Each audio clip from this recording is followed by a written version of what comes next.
Dunia kerja itu membutuhkan seorang yang profesional di bidangnya sesuai dengan kompetensi yang mereka persyaratkan.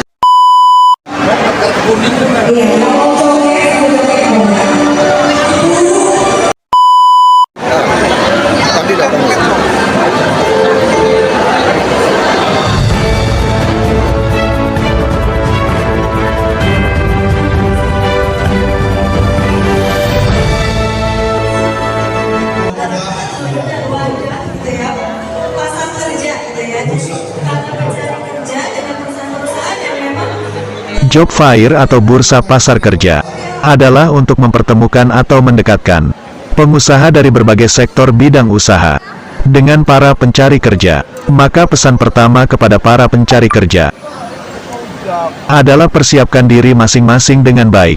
Sesungguhnya, dunia kerja membutuhkan seorang profesional di bidangnya, sesuai dengan kompetensi yang dibutuhkan.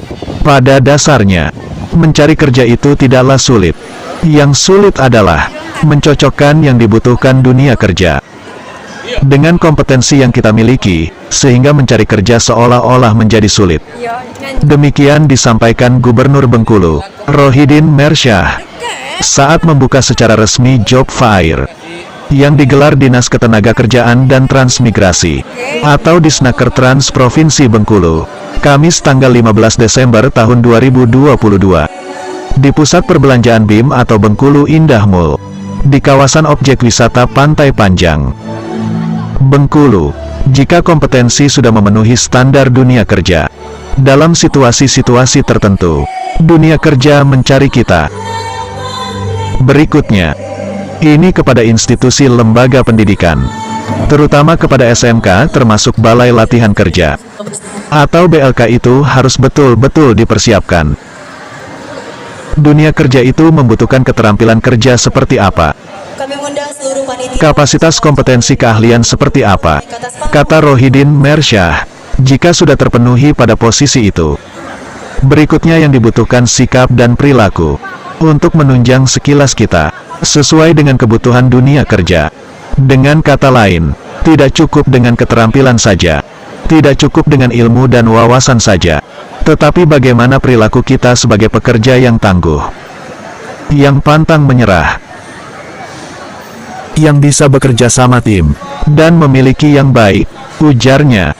Hanya saja menurut Gubernur, komunikasi bukan hanya dalam bentuk orasi kalimat, tetapi termasuk dari bahasa tubuh, papar Rohidin Mersyah dalam arahannya kepada para pencari kerja yang terlihat begitu antusias mengunjungi Job Fair. Kepala Bidang atau Kabid Penempatan dan Perluasan Kerja Disnaker Trans Provinsi Bengkulu, Ahmad Nurdin, dalam laporannya kepada Gubernur, menyampaikan, dasar pelaksanaan Job Fair tahun 2022 adalah surat keputusan Kepala Disnaker Trans Provinsi Bengkulu dengan sumber dana APBD Perubahan tahun 2022. Job Fair yang dilaksanakan 1 hari diikuti tidak kurang dari 40 perusahaan atau badan usaha, dengan 638 lowongan kerja yang tersedia. Tujuan dilaksanakan Job Fair, salah satu diantaranya adalah untuk mengurangi pengangguran, dengan mempertemukan langsung pencari kerja dengan perusahaan. Jelas Ahmad Nurdin, salah seorang yang terlibat langsung dalam kepanitiaan Job Fair, adalah kasih informasi pasar kerja dan bursa kerja. Disnaker Trans Provinsi Bengkulu, Budiman SE, dari redaksi Metro Update TV Rina Juniarti dan Yediman, melaporkan. Kesiapan kapasitas yang kita miliki, ini yang kadang-kadang nggak ketemu, maka seolah-olah pekerjaannya menjadi sulit. Kalau kompetensi kita memang memenuhi standar dunia kerja, dalam situasi-situasi tertentu sekarang justru dunia kerja mencari kita. Nah, maka saya pesankan yang kedua, ini tentu kepada lembaga institusi pendidikan, terutama kepada SMK, termasuk Balai Latihan Kerja. Ini betul-betul dipersiapkan. Dunia kerja ini membutuhkan keterampilan seperti apa, kapasitas kompetensi seperti apa. Nah, kalau sudah terpenuhi pada posisi itu, yang kedua apa yang dibutuhkan sekalian? Tentu sikap perilaku. Ya, yang betul-betul soft skill kita itu sesuai dengan kebutuhan dunia kerja. Karena Bapak sekalian, tidak cukup dengan keterampilan saja, tidak cukup dengan ilmu dan wawasan saja, tapi bagaimana habit perilaku kita sebagai pekerja yang tangguh, yang pantang menyerah, yang bisa bekerja sama dalam tim, yang memiliki komunikasi baik. Dan komunikasi ini Bapak sekalian bukan soal orasi dalam bentuk kalimat saja, bukan, tapi dari bahasa tubuh saja sekalian. Kita kalau duduk dengan orang ini rasanya nyaman, gitu kan. Artinya apa? Bahasa tubuhnya bagus. Dunia kerja itu juga membutuhkan seperti itu. Kita kan pernah baca dalam satu acara, pernah nggak ikut pengalaman? Didudukan orang di suatu meja, belum pernah bertemu, nggak pernah kenal, belum pernah ngomong apapun. Tapi kenapa kita ngebatin? Kok saya nggak nyaman ya di lingkungan meja ini? Kenapa? Masing-masing pihak menunjukkan bahasa tubuh yang tidak. Nah, maka dari itu, ya, kira-kira pertemuan antara wawasan, skill, keterampilan dengan sikap perilaku yang baik inilah sekalian, itu biasa akan bertemu dalam namanya kesempatan kerja yang bagus. Nah, terakhir, kalau sudah bekerja, saya pesankan sekalian, kita harus memunculkan komitmen bahwa di mana kita bekerja, bahwa perusahaan ini adalah bagian dari kehidupan kita. Ya, jangan kita memposisikan saya kan kerja dengan bapak ini kan punya bapak ini kan punya perusahaan ini. Nah, ini gak bagus. Bekerja itu kita betul-betul menjadi batang tubuh dari perusahaan itu, sehingga kita ada rasa memiliki, sehingga disitulah nanti karir kita sekalian itu bisa berkembang dengan baik. Saya agak panjang kalau dikasih kesempatan sambutan. Saya bisa kasih satu contoh. Saya punya teman dulu, Pak. Awalnya, sekarang saya nggak usah tahukan tempatnya. Yang bersangkutan ini pedagang asongan di depan sebuah institusi, Pak. Pedagang asongan, nggak lebih dari itu, taman SLTA, Pak. Di depan sebuah institusi lembaga aparat penegak hukum di suatu wilayah. Cuman pedagang asongan.